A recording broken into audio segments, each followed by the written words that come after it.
Hi there, welcome to my channel. This is the first video I'm talking in English. However, all my videos have English subtitle. You just need to turn it on.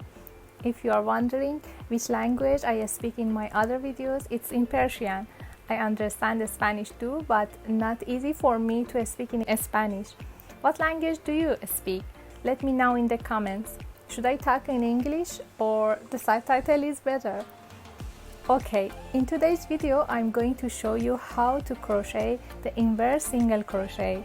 It's easy and I think you can use it for many projects. I'm not talking about the X or V-shaped single crochet. Do not confuse with that.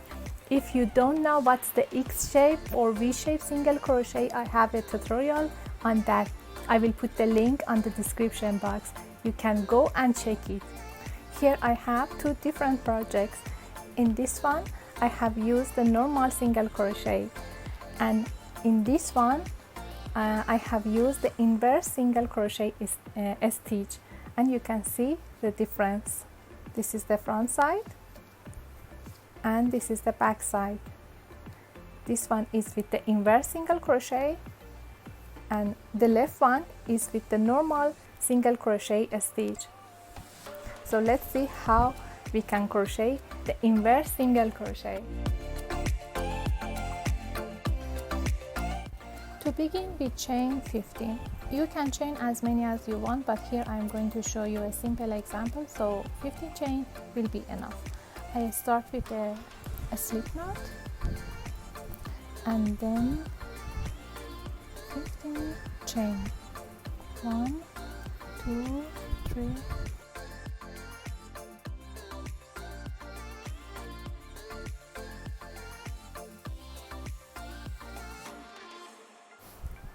The first row is the same as usual, nothing different. We start from the second chain from the hook and we crochet, single crochet, normal single crochet. There's nothing different for the first row. Once we reach the end of the row, we will have 14 single crochet. So here I have 3 now. 4,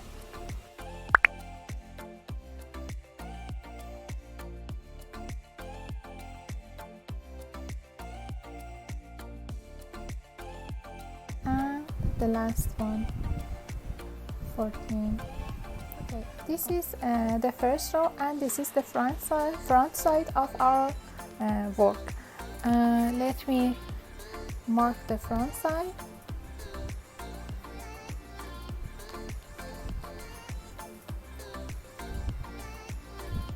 You don't need to do that, I'm just marking because I want to show you the difference.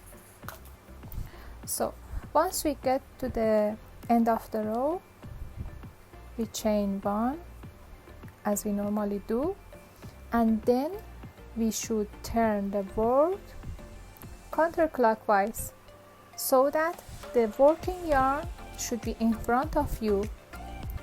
This is the front side of our work.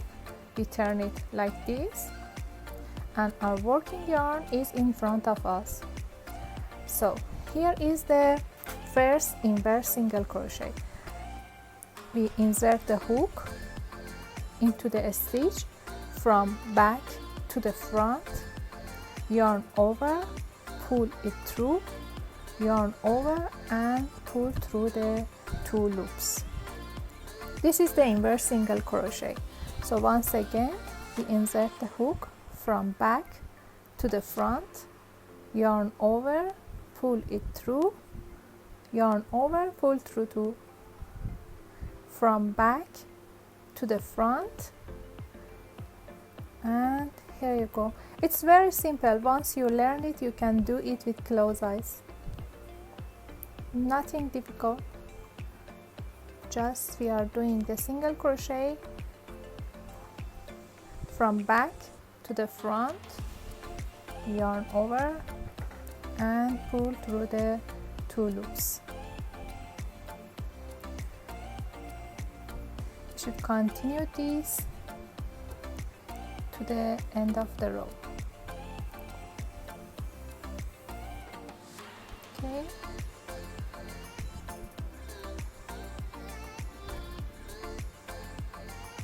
and now we are on the back side of our work. If you remember, I marked the front side with this yarn, so now we are crocheting on the back side.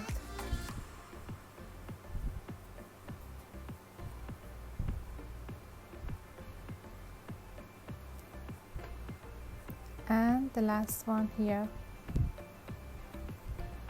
Oops. Okay, when we finish the row with inverse single crochet, we chain one like we usually do at the end of the rows, and now we turn the work clockwise.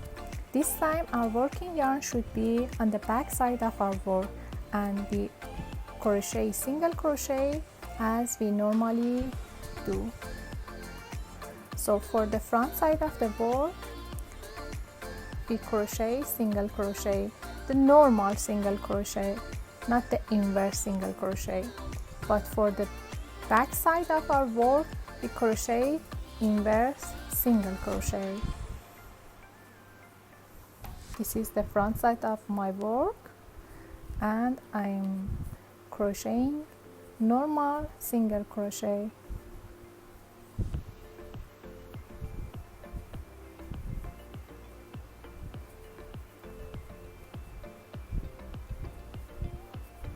At the end of the row, I chain one, and this time I turn the work counterclockwise. The working yarn should be in front of me because I am crocheting on the back side of the work, and for this side we should crochet inverse single crochet. The hook comes from back to the front, yarn over, pull it through, yarn over, pull through 2 loops.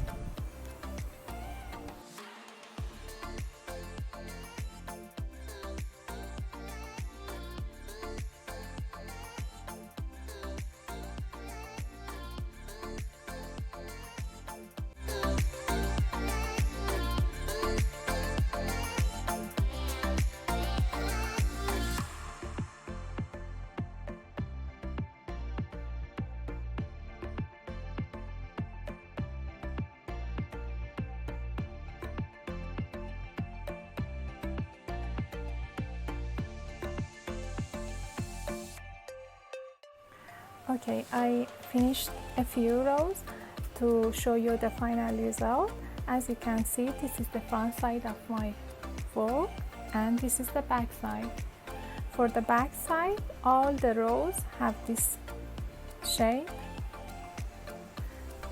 and for the front side, we have this V shape for all the rows. This one here, I have the one with normal single crochet, no difference for the front or back side, as you can see. For both sides, one row has this shape and another one the V shape. But here, for the front side, we have V shape for all the rows. I'm putting these two together so you can compare them. Thank you for watching this tutorial to the end. I hope you enjoyed it and use it. If you like it, please don't forget to give me a thumbs up and subscribe to my channel. So see you in the next video. Bye bye for now.